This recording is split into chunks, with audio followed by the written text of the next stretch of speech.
Salam sejahtera untuk kita semua. Yang terhormat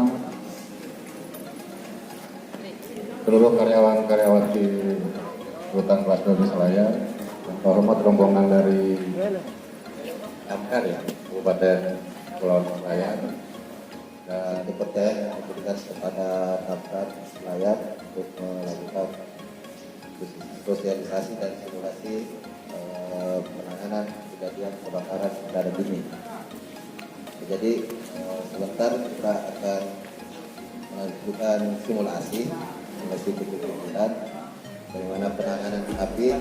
Mungkin ini sebenarnya untuk mengingatkan saja, paling mengingatkan saling mengingatkan, walaupun ini sudah pernah kita dengar sebelumnya. Yang sering dengan ukuran berat isi itu 2 kg. Jadi ini bisa diisi ulang setelah digunakan. Bisa diisi ulang, cuma sayangnya di Selayar belum ada tempat pengisian ulang. Yang adanya kami biasanya kirim ke Makassar. Ini masa kadaluarsa, misalnya 6 tahun atau 5 tahun. Kalau tabung apar ini biasanya direkomendasikan itu untuk selalu mengganti atau mengisi ulang tabungnya itu setelah. Biasanya kita instalasi yang ada di atas plafon itu kita biasanya lalai atau tidak terkontrol karena letaknya yang tinggi atau susah dijangkau, kemudian tidak langsung bisa dipantau secara langsung dari bawah, mesti naik pergi. Naik di plafon itu, apalagi musim panas, nanti keringat kita baru turun. Kemudian mesti ahli juga kita untuk melihat, jangan sampai karapan ini sama di ini panas perut. Nah, jadi yang pertama itu kualitas kabelnya yang mesti kita perhatikan untuk instalasi listrik.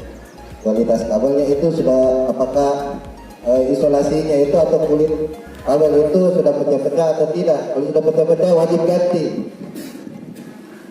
Apakah misalnya di rumah kita yang baik. Ya, sebelum kita masuk ke praktiknya, mungkin saya menunjukkan bagi bagian dan cara penggunaan dari tabung apar ini. Nah, baik, di depan Bapak dan Ibu sekalian ini ada 2 tabung apar yang berkapasitas 2 kilo dan 6 kilo. Baik, saya akan tunjukkan bagian-bagiannya dulu. Nah, di sini kita bisa lihat yang besar ini adalah tabungnya. Kemudian ini selang, dan yang di ujungnya ada pemancar atau yang kami biasa panggil nozzle. Berikutnya ini adalah pin pengaman. Jadi ketika kita ingin menggunakan tabung ini, kita harus lepas dulu pin pengamannya. Kemudian ini yang di bawah ini ada handle. Jadi ketika kita ingin mengangkat tabung ini, jangan yang di atasnya, karena ini adalah tuas. Jadi ketika kita ingin mengangkat, tinggal diangkat di handle saja. Ya. Kemudian ini seperti meteran ini. Nah, di sini adalah alat pengukur dari gas pendorong yang terdapat dalam tabung. Ketika jarum ini masih berada di daerah yang berwarna hijau, artinya gas pendorong di dalam tabung ini masih ada dan tabung ini dapat difungsikan atau digunakan. Tapi bila mana jarumnya ini berada di area yang berwarna merah, meskipun isinya bubuk kimia keringnya di dalam masih ada, tapi jarumnya sudah berada di area yang berwarna merah, artinya tabung ini sudah tidak bisa digunakan lagi karena tidak ada gas pendorong di dalam. Nah, jadi bubuk kimia keringnya itu tidak bisa keluar. Ya. Nah, itu bagian-bagiannya. Sekarang saya akan memberitahukan cara penggunaannya. Jadi ketika terjadi kebakaran, ya misalnya sekarang nanti kita praktek di room itu. Nah, contohnya ada kebakaran di sana.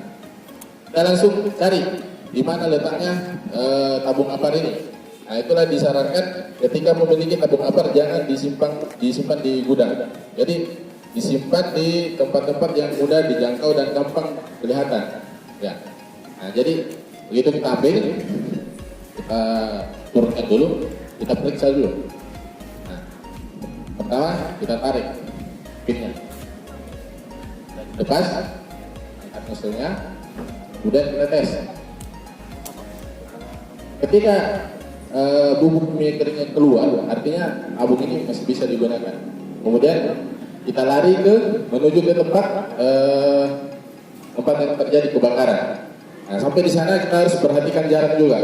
Kalau kebakaran terjadi di area yang terbuka, kita harus perhatikan arah anginnya. Jangan sampai kita melawan arah angin. Nah, bila mana kita melawan arah angin, bukan kita memadamkan, tapi kita yang kena dampak dari kebakaran tersebut.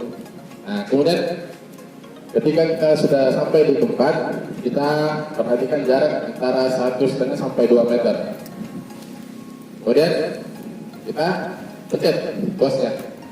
Ini tuas ketika kita gunakan, pencet sampai apinya benar-benar padam. Jangan dipencet tepas. Jadi pencet betul-betul sampai yakin apinya itu benar-benar padam. Nah, kemudian cara menyiramnya juga jangan satu arah. Jadi kita sapu seperti ini. Sapu dari ujung kiri ke kanan atau sebaliknya. Ya, disapu sampai ujung ke ujung. Jadi nanti dipastikan di semua area yang terbakar itu betul-betul disemprot. Ya. Terus ini cara pegangnya ini jangan di dalam sini karena tidak terarah nantinya. Jadi kita pegang di ujung. Jadi dia benar-benar terarah. Kan kalau di dalam sini kan ini selangnya lembut, jadi dia tidak terarah ke tempat yang kita hendak semprot. Nah, jadi begitu cara penggunaannya. Mungkin kita akan langsung ke praktik, bagaimana?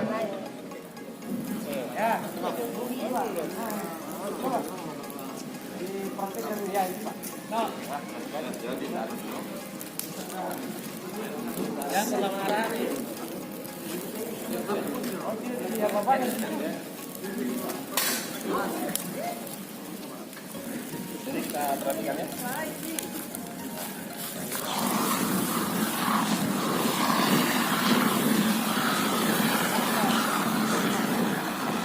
Jangan dibuat nih.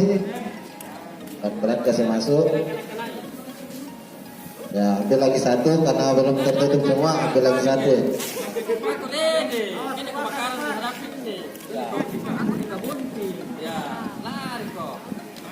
Nah, jadi misalnya karungnya tidak cukup. Kalau karungnya tidak cukup, kita bisa gunakan sarung, selimut. Kalau tidak ada atau di luar ruangan, kita bisa gunakan pasir untuk bantu. Mungkin seperti itu simulasi kita. Nah, solar dan bensinnya juga sudah habis. Nggak bisa menyala itu nih. Ada. Untuk hari ini seperti itu. Kalau ada pertanyaan bisa langsung ditanyakan. Assalamualaikum warahmatullahi wabarakatuh.